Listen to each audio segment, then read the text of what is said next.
नमस्कार मंडळी. युवराज beyond Fortune या चॅनेलवर आपले सहर्ष स्वागत आहे. लोकसभेचा रणसंग्राम 2024चा आता काही दिवसांपूर्वीच पार पडला. पार पडल्यानंतर आपल्या असं लक्षामध्ये आलं की BJPला सत्ता मिळतीये, परंतु त्यांना बहुमत मात्र सिद्ध करता येत नाही. आणि मग बहुमत सिद्ध करण्यासाठी त्यांना वेगवेगळ्या पार्टीचा आधार घ्यावा लागत आहे. 543 पैकी 272 हा जादुई आकडा त्यांना गाठता आलेला नाही आहे वैयक्तिक पार्टी म्हणून. आणि म्हणून त्यांना मग तेलुगू देसम पार्टी, त्यानंतर JDU अशा बिहार आणि आंध्र प्रदेशच्या 2 पार्ट्यांसोबत युती करावी लागली. ते NDAच्या युतीमध्येच होते, परंतु त्यांना साथीला घेऊन आता सरकार स्थापन करावं लागतंय. आजचा विषय आपण असा घेणार आहोत की लोकशाहीला ही परिस्थिती पोषक आहे की नाही. तर जरूर लोकशाहीला हीच परिस्थिती पोषक आहे. कारण कुठल्याही पार्टीला ज्यावेळेस संपूर्ण प्रचंड बहुमत मिळतं, तर कुठंतरी त्या पार्टीला किंवा त्या लोकांना कुठंतरी एक अहंकार म्हणा, गर्वाची भावना म्हणा, किंवा एकाधीरशहापणाची एक वृत्ती त्यांच्यामध्ये निर्माण होते.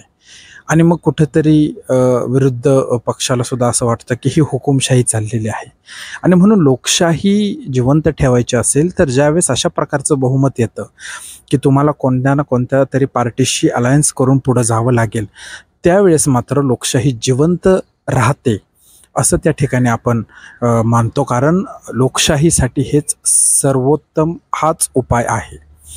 कारण कुठल्याही एका पार्टीला बहुमत दिल्यानंतर ती पार्टी कुठं ना कुठं आपल्या वृत्तीनं समोरच्याला, देशातल्या जनतेला कुठंतरी नाराज करते. आणि म्हणून अशा प्रकारचं अलायन्स ज्यावेळेस होतं, अशा प्रकारचं बहुमत, स्पष्ट बहुमत ज्यावेळेस नसतं, त्यावेळेस मात्र कुठंतरी आपल्या अहंकार आणि हुकुमशाहीला बाजूला ठेवून काम करावं लागतं आणि त्याचा जनतेला आनंदच होत असतो.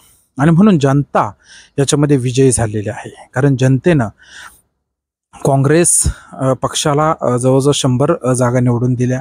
जनतेनं BJPला जवळजवळ 238 ते 40 जागा निवडून दिल्या. आणि बाकीचं त्यांचं अलायन्स असं मिळून त्यांचं NDAचं अलायन्स झालं. पूर्वी तुम्ही पाहिलं तर पहा, BJPचे लोक म्हणायचे भाजपा सरकार, मोदी सरकार, भाजपा सरकार, मोदी सरकार. परंतु आता ते NDA सरकार म्हणतात. NDA सरकार यासाठीच फक्त कारण स्पष्ट बहुमत नाही आहे. ज्यावेळेस स्पष्ट बहुमत असतं त्यावेळेस मात्र मग BJP सरकार, मोदी सरकार असं म्हणतात. परंतु आता NDA सरकार म्हणावं लागतंय. अर्थात ही परिस्थिती प्रत्येक पक्षासाठी पोषक आहे. ही परिस्थिती जनतेसाठी पोषक आहे. कुठल्याही पद्धतीचे कायदे कानून पास करत असताना कुठंतरी एखाद्या पार्टीला जर संपूर्ण मेजॉरिटी बहुमत असेल, त्यावेळेस जनतेचा विचार होईल का नाही याच्याबद्दल शंका निर्माण होते.